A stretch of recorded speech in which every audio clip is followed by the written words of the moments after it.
ಸರ್ಕಾರಿ ಭಾರತೀಯ ನೂತನ ಕರ್ನಾಟಕ ರಾಜ್ಯದ ವಿಜಯಪುರ ಜಿಲ್ಲೆಯ ನೂತನವಾಗಿ ಅಧ್ಯಕ್ಷರಾಗಿರ್ತಕ್ಕಂಥ ಹರ್ಷಗೌಡ ಪಾಟೀಲ್ ನಮ್ಮ ಜೊತೆಗಿದ್ದಾರೆ.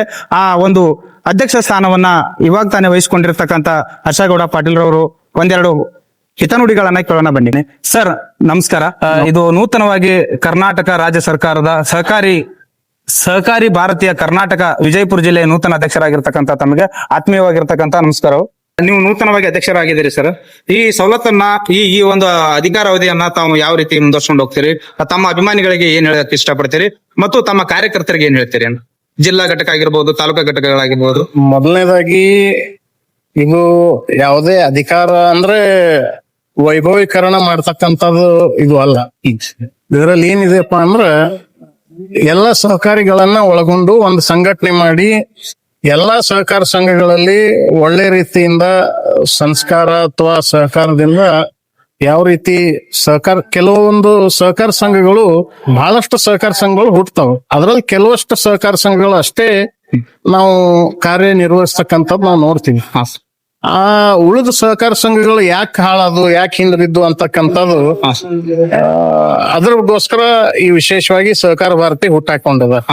ಸಹಕಾರ ಭಾರತಿ ಕಾರ್ಯಗಳಂದ್ರ ಏನಪ್ಪಾ ಅಂದ್ರ ಬೇರೆ ಬೇರೆ ರಂಗದಲ್ಲಿ ಇವತ್ತು ಬರೇ ಕ್ರೆಡಿಟ್ ಸೊಸೈಟಿ ಆಯ್ತು, ಅರ್ಬನ್ ಬ್ಯಾಂಕ್ ಆಯ್ತು, ಫಿಶರೀಸ್ ಆಯ್ತು, ಹೌಸಿಂಗ್ ಆಯ್ತು, ಮಿಲ್ಕ್ ಫೆಡರೇಷನ್ ಆಯ್ತು, ಕೋಳಿ ಕುರಿ ಸಾಕಾಣಿಕೆ ಆಯ್ತು, ಇವತ್ತು ಕೈಮಗ್ಗ ಸಹಕಾರ ಸಂಘಗಳಾಯ್ತು. ಅದೇ ರೀತಿ ಸಾಕಷ್ಟು ಸಹಕಾರ ಸಂಘಗಳು ಇವತ್ತು ದೇಶದಲ್ಲಿ ರಾಜ್ಯದಲ್ಲಿ ಇದಾವ. ಅಂತ ಎಲ್ಲ ವಿವಿಧ ಸಹಕಾರ ಸಂಘಗಳಿಗೆ ಅವರಿಗೆ ಒಳ್ಳೆ ಬೋಧನಾ ಕೊಡ್ತಕ್ಕಂಥದ್ದು, ಟ್ರೈನಿಂಗ್ ಕ್ಯಾಂಪ್ಸ್ ಗಳನ್ನ ಹಾಕುವಂಥದ್ದು. ಅದೇ ರೀತಿ ಸಾಕಷ್ಟು ಬೇರೆ ಬೇರೆ ದೇಶದಲ್ಲಿ ಮುಂಚೂಣಿಯಲ್ಲಿ ಇರ್ತಕ್ಕಂಥ ಸಹಕಾರ ಸಂಘಗಳಿಗೆ ವಿಸಿಟ್ ಮಾಡಿಸಿ ಅಲ್ಲಿದು ಒಂದು ಅವರಿಗೆಲ್ಲ ಒಂದ್ ರೀತಿ ಸ್ಟಡಿ ಟೂರ್ ತರ ಇಂಥವೆಲ್ಲ ಕಾರ್ಯಕ್ರಮಗಳು, ಸಾಕಷ್ಟು ಕಾರ್ಯಕ್ರಮ ಇಲ್ಲಿ ಸಹಕಾರ ಭಾರತಿಯಲ್ಲಿ ನಾವು ನೋಡಕ್ ಸಿಗ್ತೈತಿ. ಅಂತ ಒಂದು ಸಹಕಾರ ಭಾರತಿಯನ್ನ ತಳಮಟ್ಟದಿಂದ, ತಾಲೂಕಾ ಮಟ್ಟದಿಂದ ಮತ್ತು ಪಂಚಾಯತಿ ಮಟ್ಟದಿಂದ ಬೆಳೆಸಿ ಅವ್ರನ್ನೊಂದು ಆರ್ಗನೈಸ್ ಮಾಡುವಂತದ್ದು ಒಂದು ಈ ಸಂಘಟನೆ ಆಗಿದೆ. ಹೊರತಾಗಿ ಇಲ್ಲಿ ಯಾವುದೇ ಅಧಿಕಾರ ಅಥವಾ ಕುರ್ಚಿ ಅಂತದ್ದು ವೈಭವ ಇಲ್ಲಿ ಏನೂ ಇಲ್ಲ. ಇದು ಉಲ್ಟಾ ಒಂದು ಜವಾಬ್ದಾರಿಯುತ ಕೆಲಸನೇ ಆಗಿದೆ ಅಂತ ನಾನು ಹೇಳಕ್ ಇಚ್ಛಿಸ್ತೇನೆ. ಈಗ ನೀವು ಸರ್ ಫಸ್ಟಿಗೆ ಈಗ ಯಾವ ತಾಲೂಕಿಂದ ಆರಂಭ ಮಾಡ್ಬೇಕಂತ ಇದ್ದೀರಿ ಸರ್? ಈ ಒಂದು ಈಗಾಗಲೇ ನಮ್ಮೆಲ್ಲ ಹಿರಿಯರನ್ನ ಮಾರ್ಗದರ್ಶನದ ಮೇಲೆ ಹೊಸದಾಗಿ ಆಗಿರ್ತಕ್ಕಂಥ ತಾಲೂಕುಗಳನ್ನು ಕೂಡ ಒಳಗೊಂಡು ಸುಮಾರು ಒಂದು 13 ತಾಲೂಕುಗಳಿಗೆ ಅಧ್ಯಕ್ಷರು, ಸಂಘಟನಾ ಕಾರ್ಯದರ್ಶಿ ಹಾಗೂ ಪ್ರಧಾನ ಕಾರ್ಯದರ್ಶಿ ಈ ತರ ಒಂದ್ 3 ಜನರನ್ನ ಆಯ್ಕೆ ಮಾಡಿರ್ತವೆ. ಅದ್ರ ಜೊತೆ ಒಬ್ರು ತಾಲೂಕದಿಂದ ಡಿಸ್ಟಿಕ್ ಬಾಡಿಗೆ ಒಬ್ಬರನ್ನ ಸೆಲೆಕ್ಟ್ ಮಾಡಿರ್ತೀವಿ. ಇದು ಅಲ್ಲದೆ ವಿವಿಧ, ನಾನು ಈಗ ತಾನೇ ತಮಗೆ ಹೇಳ್ದಂಗ ಬೇರೆ ಬೇರೆ ಪ್ರಕೋಷ್ಠಗಳು ಕೂಡ ನಾವು ಮಾಡ್ಕೊಂಡಿದ್ದೀವಿ. ಆಯಾ ಪ್ರಕೋಷ್ಠಗಳಿಗೆ ಕೂಡ ಅಧ್ಯಕ್ಷರನ್ನಾಗಿ ನೇಮಿಸಿ ಅವ್ರಿಗೆಲ್ಲ ಆಯಾ ತಾಲೂಕದಲ್ಲಿ ಸಂಘಟನೆ ಮಾಡಕ್ ಒಂದು ಅವಕಾಶ ಮಾಡಿ ಕೊಡುವಂತ ವ್ಯವಸ್ಥೆ ಸಹಕಾರ ಭಾರತಿಯಲ್ಲಿ ಇದೆ. ಮತ್ತು ಈ ಸಹಕಾರ ಭಾರತಿಯಿಂದ ಸರ್ ತಾಲೂಕಾ ಮಟ್ಟದಲ್ಲಿ, ಜಿಲ್ಲಾ ಮಟ್ಟದಲ್ಲಿ ನೋಡೋದಾದ್ರೆ ಮಹಿಳೆಯರು ಬಹಳ ಕಡಿಮೆ ಪೋಸ್ಟ್ ಅಲ್ಲಿ ಇದ್ದಾರೆ. ಆ ಮಹಿಳೆಯರಿಗೆ ಯಾವ್ದಾದ್ರು ಸವಲತ್ತು ಕೊಡೋದಾದ್ರೆ ಯಾವ ತಾಲೂಕಿನಿಂದ ಮತ್ತೆ ಏನ್ ಸೌಕರ್ಯವನ್ನು ಕೊಡ್ತೀರಿ ಸರ್? ಮಹಿಳೆಯರು ಬಹಳ ಕಡಿಮೆ ಇದ್ರು ಇವತ್ತಿನ ವೇದಿಕೆಯಲ್ಲಿ ನಾವು ನೋಡಿದಾಗ. ಇವಾಗ ಮುಂಬರುವ ಏನು ನೀವು ಅಧ್ಯಕ್ಷ ಸ್ಥಾನವನ್ನು ವಹಿಸಿಕೊಂಡಿದ್ದೀರಲ್ಲ, ಇನ್ ಮುಂದೆ ನೋಡೋದಾದ್ರೆ ಯಾವ್ದಾದ್ರು ಮಹಿಳೆ ಇಲ್ಲಿಯವರೆಗೂ ತಾಲೂಕಾ ಅಧ್ಯಕ್ಷರನ್ನಾಗಿ ಮಾಡ್ಲಿಕ್ಕೆ ತಮ್ಮ ಆಸೆ ಏನಾದ್ರು ಇದ್ರೆ ಯಾರನ್ನ ಮಾಡಬಹುದು?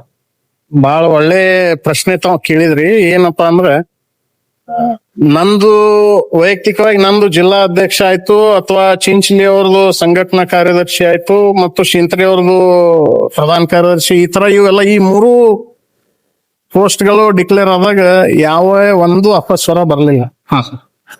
ತಮಗ್ ಗೊತ್ತಿರ್ಲಿ, ಮಹಿಳೆಯರ ಪದಾಧಿಕಾರಿಗಳನ್ನ ನಾವು ಸೆಲೆಕ್ಟ್ ಮಾಡಿದಾಗ ಬಹಳಷ್ಟು ಜನ ಅದಕ್ಕ ಅಪೇಕ್ಷಿತರಿದ್ರು, ನಾವು ಮಹಿಳಾ ಪ್ರಮುಖರಾಗ್ತೀವಿ ಅಂತಕ್ಕಂಥದ್ದು. ಅದಕ್ಕ ಸುಮಾರು ನಾವು ಪೂರ್ವಭಾವಿ ಸಭೆ ಕರೆದಾಗ ಸುಮಾರು 25ರಿಂದ 30 ಜಿಲ್ಲೆಯ ವಿವಿಧ ಭಾಗಗಳಿಂದ ಮಹಿಳಾ ಮುಖಂಡರು ಬಂದಿದ್ರು ಸಹಕಾರ ಕ್ಷೇತ್ರದಲ್ಲಿ ಕೆಲಸ ಮಾಡ್ತಕ್ಕಂಥವ್ರು. ಇವತ್ತು ಶ್ರಾವಣ ಶುಕ್ರವಾರದ ಒಂದು ಪೂಜೆ ಇರೋ ಕಾರಣ ನಾವ್ ಯಾರು ಬರಕ್ ಆಗ್ಲಿಲ್ಲ. ಆದ್ರೂ ಕೂಡ 20 ಜನ ಮಹಿಳೆಯರ ಪ್ರಮುಖರು ತಮ್ಮೆಲ್ಲಾ ಕೆಲಸದ ಒತ್ತಡ ಇದ್ರೂ ಕೂಡ ಇವತ್ತು ಪೂಜೆ ಪುನಸ್ಕಾರ ಎಲ್ಲಾ ಕೆಲಸಗಳು ಇರ್ತಾವ. ಇವತ್ತು ಶ್ರಾವಣ ಶುಕ್ರವಾರ ಪ್ರಥಮ ಶುಕ್ರವಾರ ಇರೋದ್ರಿಂದ ಅವ್ರಿಗೆ ಬರಾಕ ಅನಾನುಕೂಲ ಆಗ್ಯದ.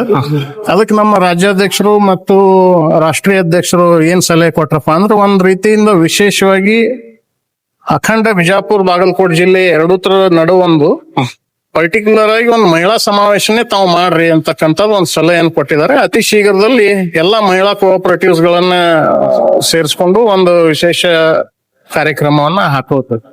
ತಮ್ಮ ಸಹಕಾರಿ ಭಾರತೀಯ ಸಂಘದಲ್ಲಿ ಸರ್ ಏನಾದ್ರು ಅಂಗವಿಕಲರಿಗೆ ಏನಾದ್ರು ಕೋಟಾ ಏನಾದ್ರು ಇದಾವ ಅಥವಾ ಅದರಲ್ಲಿ ಏನಾದ್ರು ಬೆಳೆಸುವಂತದ್ದು ಈಗ ಆ ತರ ಏನಾದ್ರು ಮಾಡೋದಾದ್ರೆ? ಹಂಗ ಇವತ್ತ ಡಿಸೇಬಲ್ಸ್ ಕೋಆಪರೇಟಿವ್ ಸೊಸೈಟಿ ಯಾವ್ದಾದ್ರು ಇದ್ದಂದ್ರ ಅವ್ರನ್ನು ನಾವು ಜೋಡಿಸ್ಕೋತೀವಿ.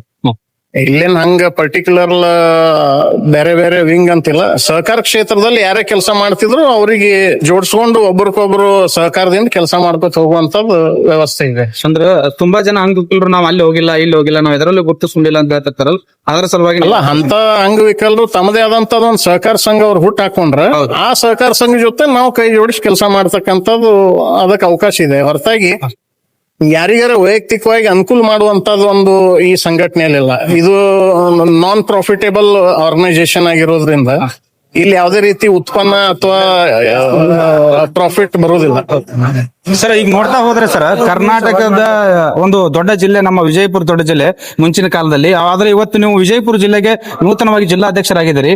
ಇದರಿಂದ ರೈತರಿಗೆ ಏನಾದ್ರು ಈ ಸಂಘ ಸಂಸ್ಥೆಯಿಂದ ಏನಾದ್ರು ಲಾಭ ಏನಾದ್ರು ಇದೆಯಾ ಸರ್? ನೇರವಾಗಿ ರೈತರಿಗೆ ಆಗೋದಿಲ್ರಿ.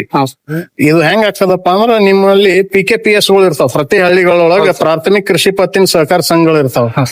ಅಂತ ಸಹಕಾರ ಸಂಘಗಳಿಗೆ ಬೆನ್ನೆಲುಬಾಗಿ ನಿಂದ್ರುವಂತದಾಗ್ಲಿ, ಅಂತ ಸಹಕಾರ ಸಂಘಗಳಿಗೆ ಒಂದು ಟ್ರೈನಿಂಗ್ ಕ್ಯಾಂಪ್ಸ್ ಗಳನ್ನ ಹಾಕೋದಾಗ್ಲಿ, ಅಥವಾ ಅವರಿಗೆ ನಾನು ಇದೀಗ ತಾನೇ ಹೇಳ್ದಂಗ ರಾಜ್ಯದ ಬೇರೆ ಬೇರೆ ಕಡೆ ಕೆಲವೊಂದು ಮುಂಚೂಣಿಯಲ್ಲಿ ಇರ್ತಕ್ಕಂಥ PKPS ಗಳು ಅಂತ PKPS ಗಳಿಗೆ ಅವ್ರಿಗೆ ವಿಸಿಟ್ ಮಾಡಿಸೋದ್ರಾಗ್ಲಿ, ಇಂತ ಹಲವಾರು ಕಾರ್ಯಕ್ರಮಗಳು ಆಯಾ ಸಂಘಗಳಿಗೆ ಮಾಡಬಹುದು. ಹೊರತಾಗಿ ವೈಯಕ್ತಿಕ ವ್ಯಕ್ತಿಗಳಿಗೆ ಮಾಡಕ್ ಇಲ್ಲಿ ಏನೋ ಅವಕಾಶ ಇದೆ. ಅಂದ್ರೆ ಇದು ರೈತರಿಗೆ ಏನಿರುತ್ತೆ? ರೈತರಿಗೆ ಯಾರು ಬೆನ್ನೆಲುಬಪ್ಪ ಅಂದ್ರೆ ಅವರಿಗೆ ಅವರ ಪ್ರಾಥಮಿಕ ಕೃಷಿ ಪತ್ತಿನ ಸಹಕಾರ ಸಂಘಗಳಿರ್ತಾವ.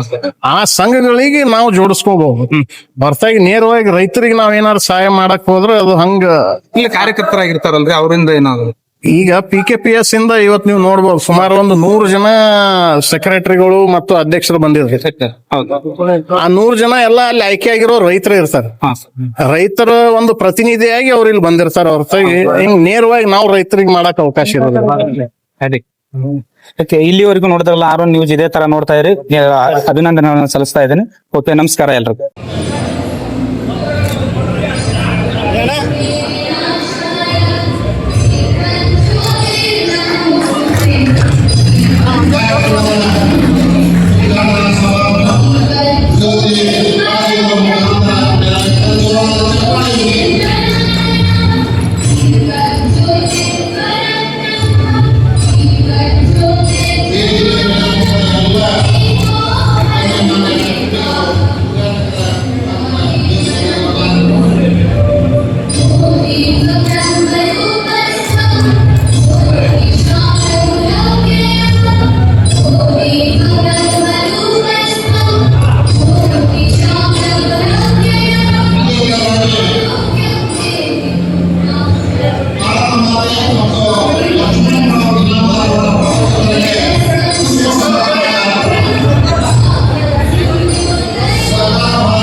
ಈ ಸಂದರ್ಭದಲ್ಲಿ ಅವರನ್ನ ಸಹಕಾರಿ ಭಾರತೀಯ ಜಿಲ್ಲಾ ಘಟಕ ಅಭಿನಂದಿಸುವಂತಹ ಒಂದು ಕಾರ್ಯಕ್ರಮ.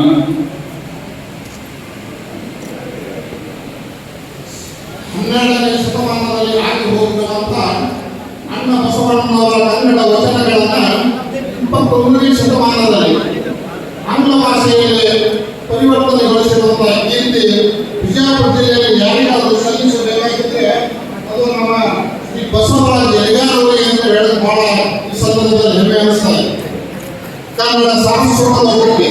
ವಚನಗಳನ್ನು ಆಂಗ್ಲ ಭಾಷೆಯಲ್ಲಿ ತರ್ಜುಮೆಗೊಳಿಸಿ ಕನ್ನಡ ಸಾರಸ್ವತದಲ್ಲಿ ದೊಡ್ಡ ಕೊಡುಗೆಯನ್ನು ನೀಡಿರುವಂತಹ ಶ್ರೀಯುತ ಬಸವರಾಜ ಯಲಿಗಾರ್ ಅವರಿಗೆ ಸಹಕಾರ ಭಾರತಿ ಪದಗ್ರಹಣ ಸಮಾರಂಭದ ಪರವಾಗಿ ಸನ್ಮಾನ ಹಾಗೂ ಧನ್ಯವಾದಗಳನ್ನು ನಾವು ಅರ್ಪಿಸ್ತಾ ಇದ್ದೇವೆ. ಓರ್ವ ನಿಷ್ಠಾವಂತ ಪೊಲೀಸ್ ಅಧಿಕಾರಿಗಳಾಗಿ ಸಾಹಿತಿಗಳಾಗಿ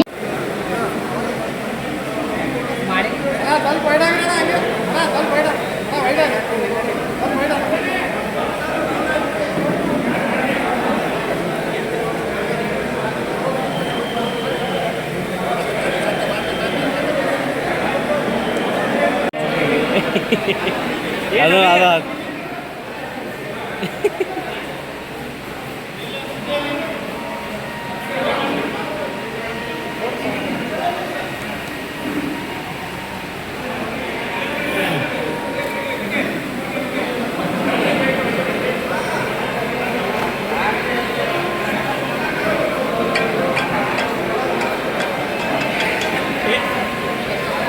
ನಿಂದಿರಿ ಹೊಸದು ಆನಂದ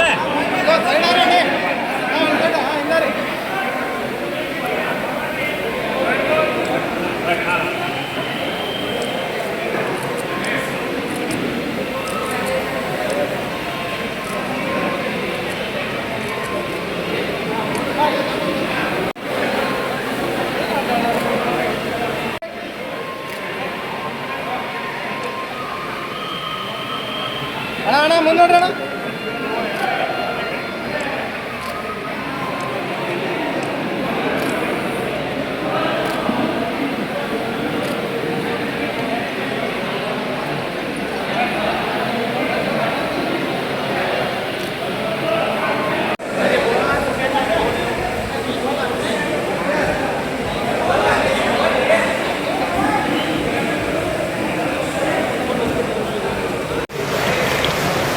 ಅದೇ